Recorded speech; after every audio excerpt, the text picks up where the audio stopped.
الحمد لله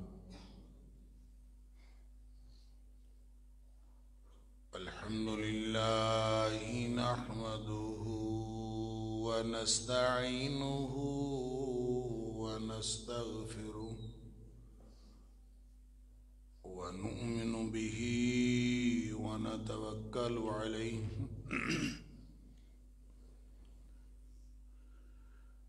ونعوذ بالله من شرور أنفسنا ومن سيئات أعمالنا من يهده الله فلا مضل له ومن يضلل فلا هادي له وأشهد أن لا إله إلا الله وحده لا شريك له وأشهد أن محمدًا عبده ورسوله صلى الله عليه وآله وسلم أرسله بالحق بشيرًا ونذيرًا بين يدي الساعة فمن يطع الله ورسوله فقد رشد واهتدى ومن يعص الله ورسوله فقد ضل وغوى فإنه لا يضر إلا نفسه ولا يضر الله شيئا نسأل الله ربنا أن يجعلنا ممن يطيعه ويطيع رسوله ويتبع رضوانه ويجتنب سخطه فإنما نحن به وله أما بعد فإن خير الحديث كتاب الله وخير الهدي هدي محمد صلى الله عليه وآله وسلم وشر الأمور محدثاتها وكل محدثة بدعة وكل بدعة ضلالة وكل ضلالة في النار فأعوذ بالله السميع العليم من الشيطان الرجيم من همزه ونفخه ونفثه بسم الله الرحمن الرحيم ولو أن أهل القرى آمنوا واتقوا لفتحنا عليهم بركات من السماء والأرض ولكن كذبوا فأخذناهم بما كانوا يكسبون اور اگر یہ بستیوں کے لوگ واقعتاً ایماندار ہوتے اور تقوی والی زندگی گزار رہے ہوتے تو ہم ان پر زمین و آسمان سے خیر و برکت کے دروازے کھول دیتے ولیکن کذبوا اور لیکن یہ لوگ جھوٹے نکلے فاخذناہم بما كانوا یکسبون کیونکہ انہوں نے جھٹلایا تکذیب کی اس لیے ہم نے ان کے کرتوتوں کے سبب ان کو پکڑ لیا صدق اللہ العظیم اللہ کی پیدا کی ہوئی اس کائنات میں اگرچہ انفرادی اور اجتماعی طور پر ہمہ وقت ہمارا امتحان جاری ہے، لیکن بعض کیفیتیں ایسی آتی ہیں جو ہمارے اپنے اعمال کا نتیجہ ہوتی ہیں۔ پہلے بھی اس پر کئی دفعہ میں نے خود توجہ کرنے کی کوشش کی اور آپ کی توجہ دلانے کی کوشش کی کہ اللہ کریم کی اس پیدا کی ہوئی دنیا میں کوئی بھی مرحلہ، کوئی بھی اجتماعی اور انفرادی کیفیت امتحان سے خالی نہیں۔ جس کو ہم نتیجہ کہہ رہے ہوتے ہیں وہ بھی اگلی سطح کا امتحان ہوتا ہے۔ لہذا جس کیفیت میں ہم ہیں اس کو ہم اللہ کی پکڑ کی کیفیت کہیں، اللہ کے غصے کی کیفیت کہیں، اللہ کی ناراضگی کی کیفیت کہیں، جیسا کہ اللہ نے خود فرمایا فَأَخَذْنَاهُمْ بِمَا كَانُوا يَكْسِبُونَ کہ یہ جو کچھ کرتوت کر رہے تھے اس کا نتیجہ یہی نکلنا تھا کہ ہم نے ان کو پکڑ لیا۔ تو اللہ جب پکڑ لیتا ہے تو اس پکڑ کی صورت میں ہمیں کیا کرنا چاہیے؟ کیا پھر اس وقت اللہ کے عذاب کا انتظار کرنا چاہیے؟ اگر ہماری زندگی کی ترجیحات واقعی بدل چکی ہیں، اگر واقعتاً ہمیں اللہ اور اس کا رسول صلی اللہ علیہ وآلہ وسلم اور ان کے راستے میں اپنی زندگیاں، اپنا مال، اپنی جان، اپنی اولاد سب کچھ لگا دینے سے کوئی اور چیز زیادہ عزیز ہے، ہماری زندگی کی ترجیحات اگر بدل چکی، معاملہ تو زندگی کی ترجیحات کا ہے۔ یہاں بھی اللہ کریم نے یہی بات فرمائی کہ وَلَوْ أَنَّ أَهْلَ الْقُرَىٰ آمَنُوا وَاتَّقَوْا، اگر ترجیحات نہیں بدلی، اگر ایمان ترجیح ہے اور اگر تقویٰ ترجیح ہے، تقویٰ اگر ترجیح ہو تو اس کا کیا مطلب ہوتا ہے؟ اس کا مطلب یہ ہوتا ہے کہ ہر معاملہ ایمان کی بنیاد پر کیا جائے اور ہر پالیسی تقوی کی بنیاد پر طے کیا جائے، چاہے وہ انفرادی ہو چاہے وہ اجتماعی ہو، داخلہ پالیسی ہو یا خارجہ پالیسی ہو۔ تقوی اس بات کا نام ہے، اس احساس کا نام ہے کہ آپ کو ہر لمحہ اللہ کی ناراضگی سے بچنے کی تڑپ ہو اور ہر لمحہ اللہ کی خوشنودی حاصل کرنے کا جذبہ موجود ہو۔ اگر یہ موجود ہے تو اس کا مطلب ہے تقوی موجود ہے، اگر یہ احساس موجود ہے تو اس کا مطلب ہے تقوی موجود ہے۔ اور اگر اس احساس کی بنیاد پر پالیسیز بنائی جا رہی، چاہے وہ ملک کی داخلہ پالیسی ہو چاہے خارجہ پالیسی ہو، چاہے وہ عدالتوں کا نظام ہو، چاہے وہ قانون نافذ کرنے کے لیے انتظامیہ کا معاملہ ہو، اگر وہ اس لیے کیا جا رہا ہے کہ ہمارا اللہ راضی ہو جائے اور ہم اللہ کی ناراضگی سے بچ جائیں، تو اس کا مطلب ہے کہ ہماری پالیسی تقوی کی بنیاد پر طے ہوئی۔ یہی معاملہ انفرادی طور پر ہے۔ کیا زندگیاں ہم تقوی کی بنیاد پر گزار رہے ہیں؟ کیا ہماری زندگی کا ترجیحی نقطہ یہ ہے کہ ہم ہر لمحہ اللہ کی ناراضگی سے بچیں اور ہر لمحہ اللہ کی رضامندی کے کام کریں؟ اگر یہ ترجیح ہے تو اس کے لیے تو اللہ فرما رہا ہے صرف آخرت کا اجر نہیں ہے، دنیا میں بھی ہم اس کو اجر دیں گے۔ لَفَتَحْنَا عَلَيْهِمْ بَرَكَاتٍ مِّنَ السَّمَاءِ وَالْأَرْضِ، دنیا میں بھی اس کو زمین و آسمان سے خیر و برکت کے دروازے کھول دیں۔ تو اس کا مطلب یہ ہے کہ جو شرط اس نے رکھی ہے وَلَوْ أَنَّ أَهْلَ الْقُرَىٰ آمَنُوا وَاتَّقَوْا، شرط اس نے رکھی ہے ایمان و تقویٰ کی، تو بنیاد ایمان و تقویٰ بنتا ہے۔ اگر ایمان اور تقویٰ بنیاد ہے تو پھر بیٹھ کر اللہ کی رحمتوں کا انتظار کریں، اور اگر ایمان اور تقویٰ بنیاد نہیں ہے تو پھر اس کا مطلب ہے پھر ترجیحات بدل چکی ہیں، اور اگر ترجیحات بدل چکی ہیں تو پھر کس چیز کا انتظار کرنا ہے؟ اللہ اکبر۔ اللہ کریم نے قرآن میں مختلف مقامات پر ان ترجیحات کا تذکرہ فرمایا، اور ایک آیت تو ایسی ہے کہ جس میں اللہ کریم نے ساری ترجیحات جو اللہ اور اس کے رسول صلی اللہ علیہ وآلہ وسلم کے علاوہ اور دین کے علاوہ ہو سکتی ہیں، سب کو ایک جگہ اکٹھا کر دیں۔ فرمایا اپنی ترجیحات کو ٹٹول لو۔ اگر تمہاری ترجیحات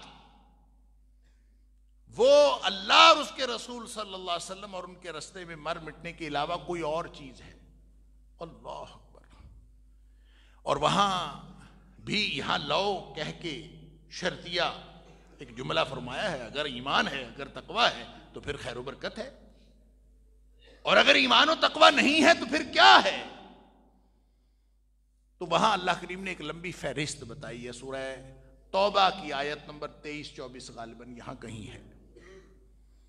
وہاں فرمایا کہ اگر تمہارے باپ، دادا، پردادا اوپر تک پوری لڑی، ان کان آباؤکم و ابناؤکم و اخوانکم و عشیرتکم اللہ و اموال اقترفتموہا و تجارت تخشون کسادہا،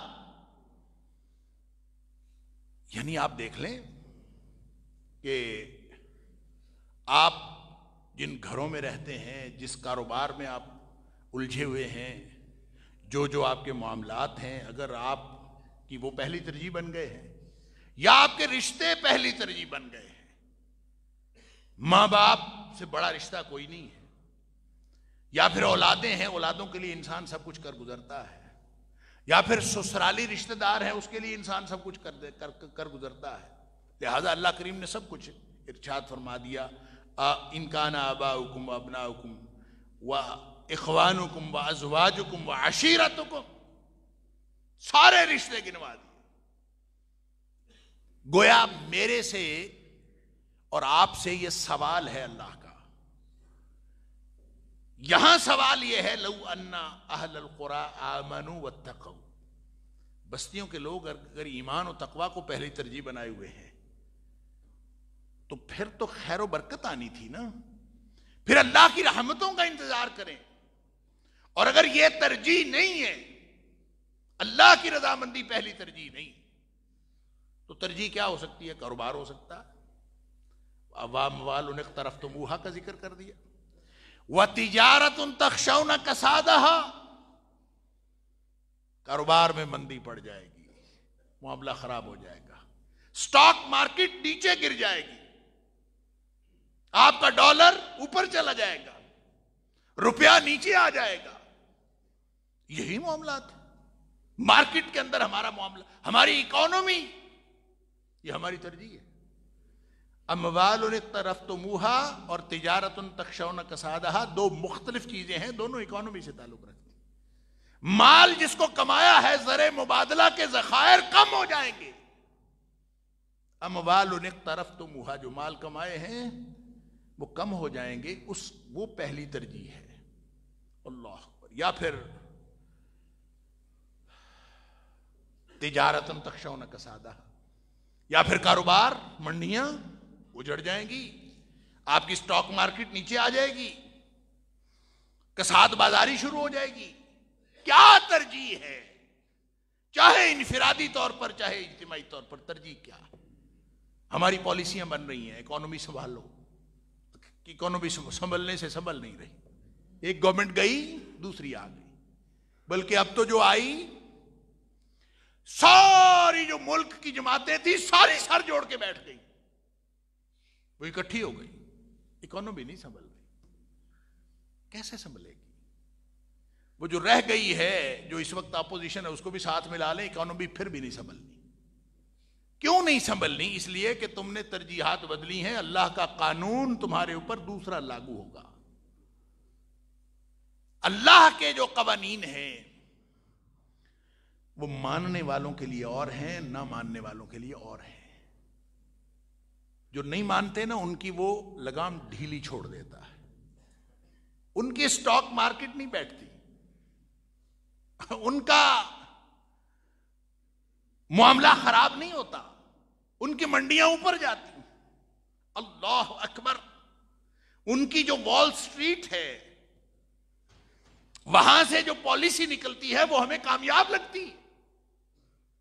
وہ کامیاب اس لیے لگتی ہے کہ اللہ تعالیٰ نے ان کی لگامیں ڈھیلی چھوڑ رکھی، اللہ تعالیٰ فرماتا ہے وَلَا يَغُرَّنَّكَ تَقَلُّبُ الَّذِينَ كَفَرُوا فِي الْبِلَادِ، یہ شہروں کے اندر کافروں کا دندناتے پھرنا یہ تمہیں کسی دھوکے میں مبتلا نہ کرے. اس سے دھوکہ نہیں کھانا کہ وہ کامیاب ہیں، وہ کامیاب نہیں ہیں. نظر آتا ہے کہ کامیاب ہے، حقیقت میں کامیاب کوئی نہیں. حقیقت کیا ہے؟ فرمایا متاع قلیل ثم مأواہم جہنم.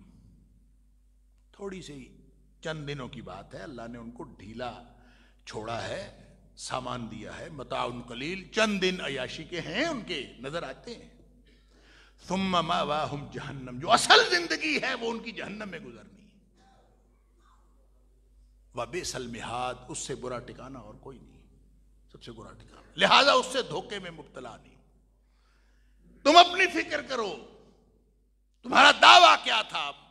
اہل ایمان کے لیے اللہ کے کامیابی اور ناکامی کے اصول اور ہیں، اور اہل غیر ایمان کے لیے اللہ کے اصول اور ہیں. لہذا وہ اصول اپنے اوپر اپلائی نہ کریں. تم نے تو وعدہ کیا تھا اور اپنے وعدے کے خلاف تم گئے ہو. ولیکن کذبوا، پاکستان کا مطلب کیا؟ لا الہ الا اللہ. امریکہ نے تو نہیں نعرہ لگایا، یہ فرانس نے تو نہیں لگایا، یہ برطانیہ نے یا یورپی یونین نے تو یہ نعرہ نہیں لگایا. تو پھر جنہوں نے لگایا ہے جھوٹے تو وہ نکلے ہیں نا. تکذیب تو انہوں نے کی اپنے دعوے کی جنہوں نے یہ نعرہ لگایا ہے. جنہوں نے یہ کہا تھا، جن کے لیڈر نے کہا تھا اب اس پاکستان کو اسلام کی تجربہ گاہ بنانا چاہتے ہیں، جھوٹے تو وہ نکلے ہیں. انہوں نے اپنی ترجیحات بدلی ہیں. جن کی ترجیح تھی ہی وہ، ان کے تو معاملات نہیں. لہذا پہلی ترجیح کیا ہے؟ اگر تو ایمان اور تقوی ہے تو پھر انتظار کرو. اللہ فتحنا علیہم برکات من السماء والارض. پھر اللہ کا وعدہ ہے کہ ہم زمین و آسمان سے خیر و برکت کے دروازے کھولیں گے. برکت کا معنی پتہ ہے؟ اللہ فتحنا علیہم برکات من السماء والارض. ہم خیر کا لفظ ساتھ لگا کے اپنے آپ کو سمجھانے کی کوشش کرتے ہیں، وگرنہ لفظ وہاں برکت کا ہے. لفظ برکت ہے، اور برکت پتہ کیا ہوتی ہے؟ اللہ اکبر. برکت کے اندر دو معنی ہوتے ہیں. جہاں بھی آپ لفظ برکت بولیں اس کے اندر دو معنی ہمیشہ موجود ہوتے ہیں. ایک سراسر خیر، بھلائی، فائدہ، منافع، اور دوسرا معنی ہر وقت اس کا بڑھتے چلے جانا. خیر اور بڑھتے چلے جانا، خیر اور بڑھتے چلے جانا. برکت کے لفظ کے اندر نمو، بڑھوتری، نشو و نما، آگے سے آگے چلتے جانا، یہ برکت کے لفظ کے اندر شامل ہے. اسی لیے جب ہم کسی ایک دوسرے کو کہتے ہیں نا مبارک ہو، وہ لفظ برکت یہ تو ہے، ہم کہتے ہیں مبارک ہو. وہ یہ دعا کیا ہوتی ہے؟ یہ دعا ہوتی ہے کہ اللہ اس میں خیر کرے اور یہ خیر بڑھتی چلی جائے. پھر ہم کہتے ہیں کہ یہ گھڑی بڑی مبارک تھی. کیا مطلب؟ اس کے اندر ہمارے لیے کوئی خیر کا معاملہ ہوا، گھڑی بڑی مبارک تھی. ہم کسی کو کہتے ہیں تیرے لیے یہ مہینہ بڑا مبارک ہے، یا ہم کہتے ہیں رمضان کا مہینہ مبارک مہینہ ہے، شہر مبارکن، وہ برکت والا مہینہ ہے. کیا مطلب؟ کہ اس کے اندر اللہ کی طرف سے خیر، سعادت، رحمت نازل ہوتی ہے. اور کتنی نازل ہوتی ہے؟ کتنی نازل ہوتی ہے؟ بڑھتی چلی جاتی ہے. کتنی بڑھتی ہے؟ وہ چونکہ ذات ہی بابرکت ہے، وہ کہتا ہے تبارک الذی بیدہ الملک. یہ بادشاہ جو ہے جس کے ہاتھ میں ہر طرح کا اختیار ہے، اس کی برکت کبھی کم ہوتی نہیں، اس کی خیر کبھی کم ہوتی نہیں. وہ بڑھاتا چلا جاتا ہے. ہماری کیلکولیشن میں آ نہیں سکتی. ہم ویسے ہی اپنے آپ کو کیلکولیٹ کرنے کی کوشش کرتے ہیں. اس نے بھی ہمیں ہمارے دماغ کے مطابق سمجھانے کی کوشش کی ہے، وگرنہ ہماری سمجھ میں نہیں آتا.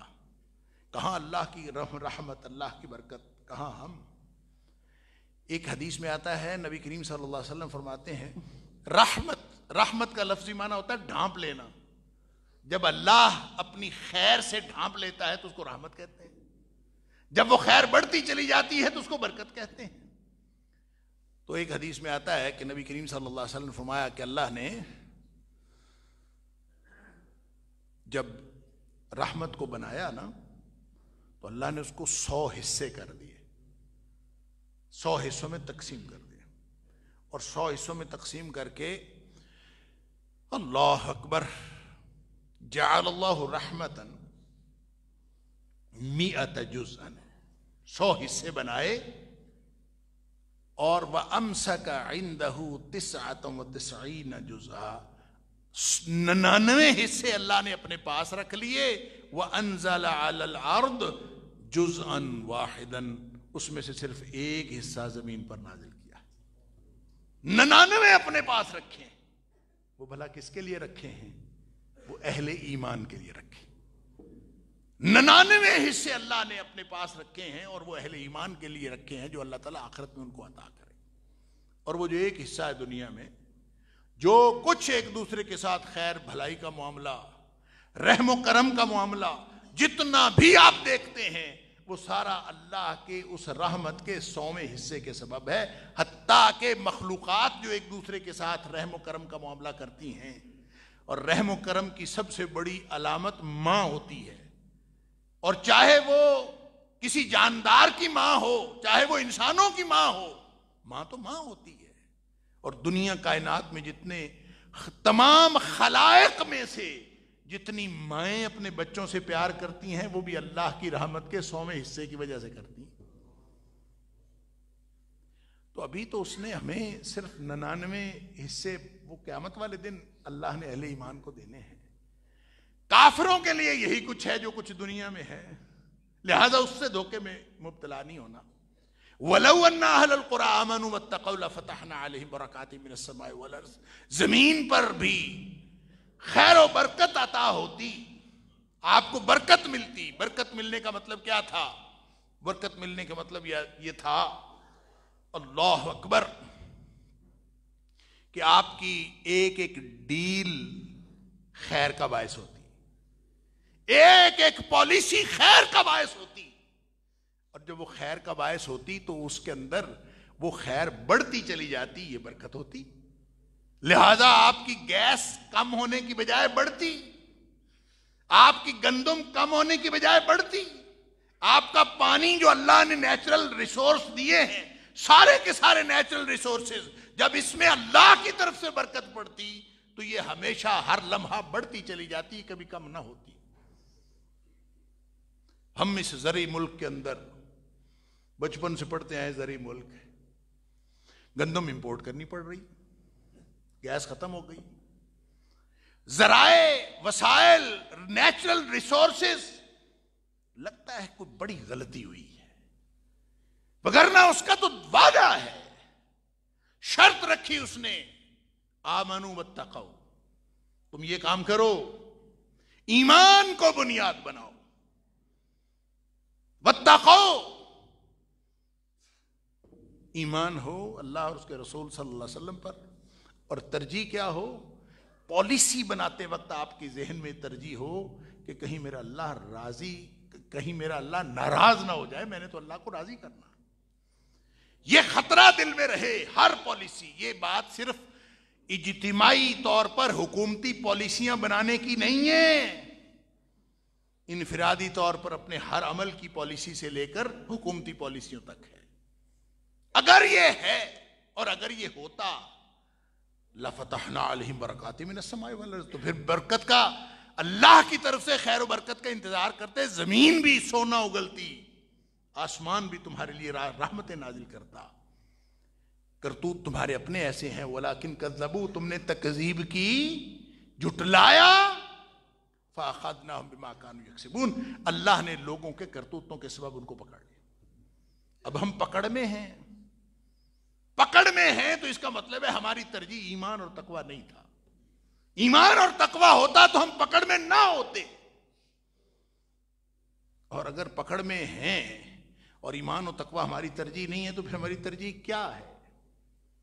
اس کے بارے میں اس نے سورۃ توبہ میں فرمایا ہے یا تو رشتے بچا رہے ہو، یا مال بچا رہے ہو، یا کاروبار بچا رہے ہو، یا گھر بچا رہے ہو.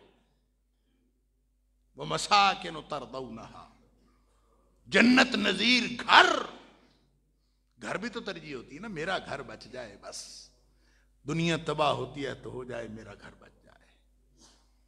سنا ہے واللہ عالم، میں نے جا کے دیکھا نہیں، سنا ہے کہ یہ جو سیلاب آیا ہے نا پچھلے دنوں، تو سیلاب میں جو سندھ کے بڑے بڑے وڈیرے ہیں نا، انہوں نے اپنے گھروں کو بچانے کے لیے جو پانی کا رخ اور نہروں کا رخ اور ندیوں کا رخ ان لوگوں کی طرف کیا ہے جو بیچارے جھونپڑیوں میں رہتے تھے. انہوں نے اپنے گھر بچائے، اپنے محلات بچائے، اور لوگوں کی جو ہے وہ بستیوں کی بستیاں تباہ و برباد ہو گئی، لیکن اپنے گھر تو بچ گئے. وَمَسَاكِنُ تَرْضَوْنَهَا، کیونکہ جھونپڑی تو دوبارہ بن جائے گی، میرا محل کیسے بنے گا؟ ہر ایک کو اپنا مسئلہ ہے. ترجیح کیا ہے؟ اللہ اکبر. فرمایا اگر ترجیح یہ ہے، یہ جو سورہ اعراف میں بیان ہوئی، تو پھر رحمتیں برکتیں اس کا انتظار کرو. اور اگر ترجیح یہ نہیں ہے تو پھر ہم اللہ کی پکڑ میں ہیں، اور اللہ کی پکڑ میں اگر ہیں تو پھر کیا ہوگا؟ وہاں فرمایا فَتَرَبَّصُوا حَتَّى يَأْتِيَ اللَّهُ بِأَمْرِهِ، پھر اللہ کے عذاب کا انتظار کرو. اب یہ ہم پر ڈیپینڈ کرتا ہے، ہم نے اللہ کے عذاب کا انتظار کرنا ہے کہ اللہ کی رحمت کا انتظار کرنا ہے. اگر اللہ کے عذاب کا انتظار کرنا ہے تو نہ بدلو اپنی ترجیحات، پھرتے رہو اسی طرح زندگی گزارتے رہو، معاملات اسی طرح چلاتے رہو جس طرح چلا رہے ہو. اس نے تو صاف بتا دیا ہے فَأَخَذْنَاهُمْ بِمَا كَانُوا يَكْسِبُونَ، کہ میں نے ان کے کرتوتوں کے سبب ان کو پکڑا ہے. یا پھر وہاں فرمایا ظہر الفساد فی البر والبحر، سورہ روم کے اندر ظہر الفساد فی البر والبحر، خشکی اور تری ہر چیز کے اندر فساد اور بگاڑ پیدا ہو گیا، سب کچھ ختم ہو گیا، کچھ پلے نہیں رہا. اللہ اکبر. خشکی اور تری سب ختم ہو گیا. یہ جو برکت آتی ہے نا، یہ برکت ہماری سیانف سے نہیں آتی، یہ برکت ہماری ڈیلنگ سے نہیں آتی، یہ برکت اللہ کی رحمت سے آتی ہے. اور نبی کریم صلی اللہ علیہ وسلم نے فرمایا جب دو لوگ ڈیل کر رہے ہوتے ہیں نا آپس میں، اللہ اکبر، بلکہ جو دو شراکت دار ہوتے ہیں، مشترکہ کاروبار کر رہے ہوتے ہیں، جب تک وہ نیک نیت رہتے ہیں، ایک دوسرے کے مخلص رہتے ہیں اور نیک نیتی کے ساتھ کام کرتے رہتے ہیں، تو شراکت کے اندر اللہ تعالیٰ بڑی برکت ڈالتا ہے.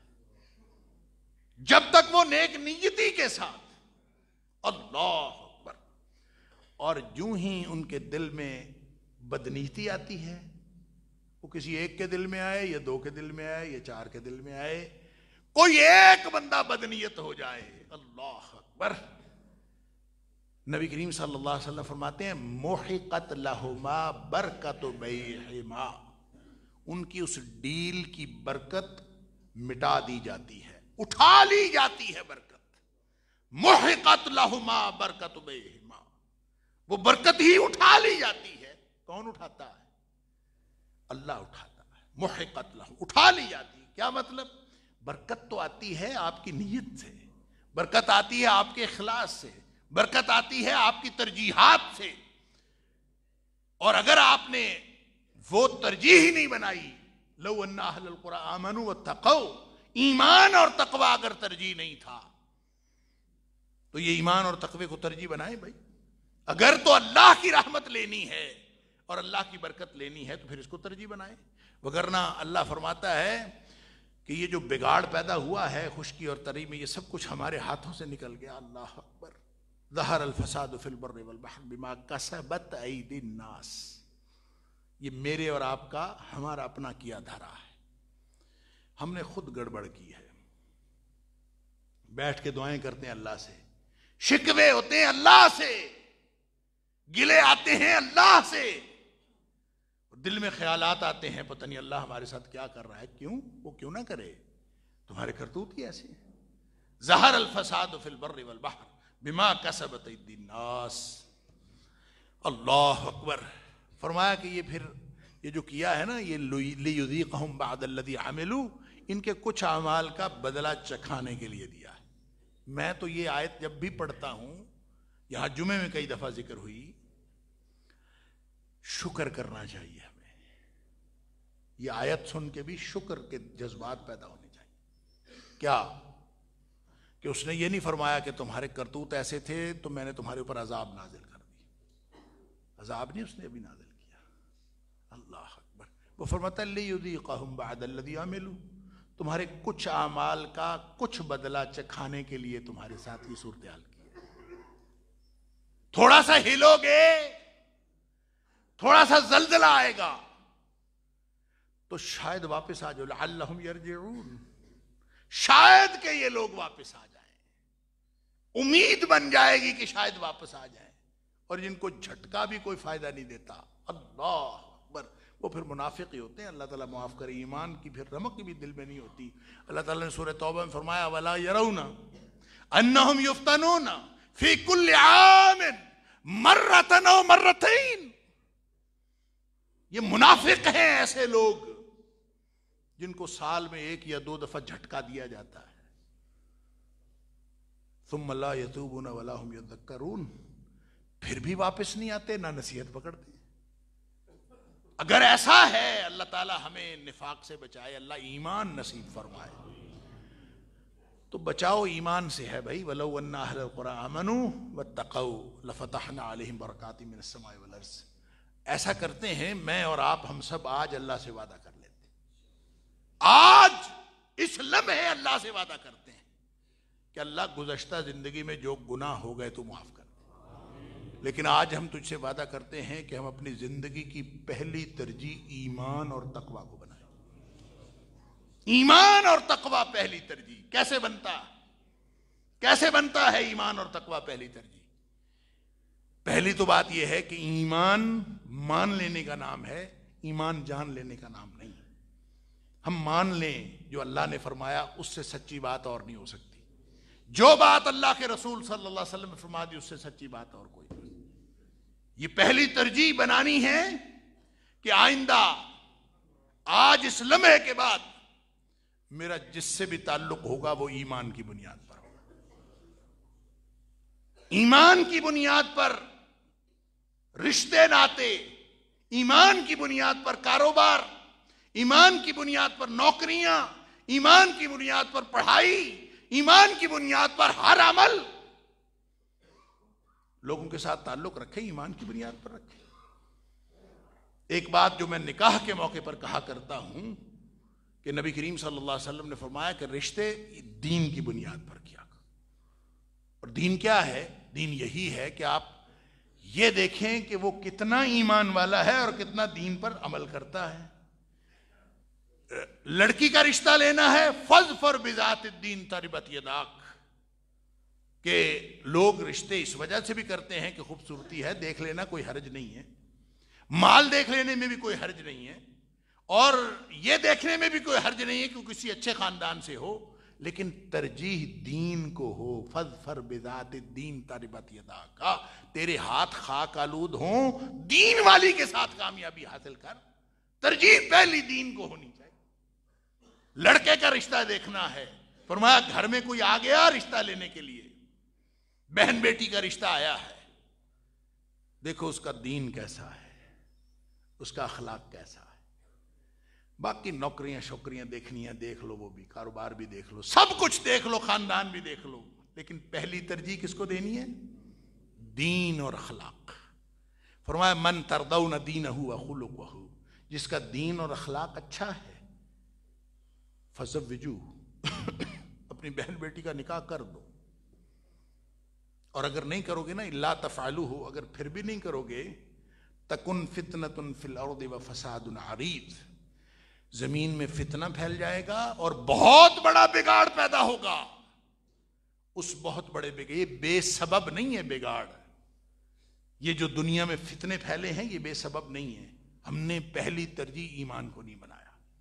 لہذا وہ بات جو میں بار بار کہا کرتا ہوں کہ سورہ کہف نبی کریم صلی اللہ علیہ وسلم نے فرمایا کہ دجال کا فتنہ جو آدم علیہ السلام سے لے کر قیامت کے وقوع پذیر ہونے تک روئے زمین کا سب سے بڑا فتنہ ہے، اس سے کسی نے بچنا ہے تو سورہ کہف کی پہلی 10 آیات بچائیں گے. اور پہلی 10 آیات کہاں ختم ہوتی ہیں؟ وہ بھی ایمان پہ ختم ہوتی ہیں. ام حسبت ان اصحاب الکہف والرقیم کانوا من آیاتنا عجبا اذ اوى الفتية الى الكهف فقالوا ربنا آتنا من لدنك رحمة وهيئ لنا من امرنا رشدا. کہ یہ غار میں آ کے جو چھپ گئے تھے وہ محض ایک ہماری نشانی نہیں ہے، بلکہ وہ قیامت تک کے لیے ایک پالیسی ہے. پالیسی کیا ہے؟ کہ وہ آ کے غار میں چھپ گئے تھے، انہوں نے اپنا ایمان محفوظ کر لیا تھا، اور پھر انہوں نے اللہ سے دعائیں کی تھیں. تم بھی اپنا ایمان محفوظ کرو، پھر اللہ سے دعائیں کرو. اور ایمان کیسے محفوظ کرو گے؟ آج غار نہیں ملنا، آج فزیکلی کسی جگہ جا کے چھپنا نہیں ہے. اسی معاشرے میں رہتے ہوئے ایمان کی بنیاد پر ایک سوسائٹی بنانی ہے. ہر بندہ دوسرے کے ساتھ تعلق ایمان کی بنیاد پر رکھے. اور تقویٰ یہ ہے کہ پہلی ترجیح یہ ہو، ہر کام کرنے سے پہلے سوچو اس کام میں میرا اللہ راضی ہے کہ ناراض. اگر اللہ راضی ہے تو کر لو، اللہ کی ناراضگی کا خطرہ ہے تو وہ نہ کرو. یہ پالیسی بن جائے گی ایمان و تقویٰ کی بنیاد پر، اور جب یہ بن جائے گی تو انشاءاللہ اللہ کی رحمتیں اور برکتیں وہ ہمارا نصیب اور مقدر ہوں گی. اللہ تعالی ہم سب کو اس بات کی توفیق عطا فرمائے. وآخر دعوانا الحمدللہ رب العالمین.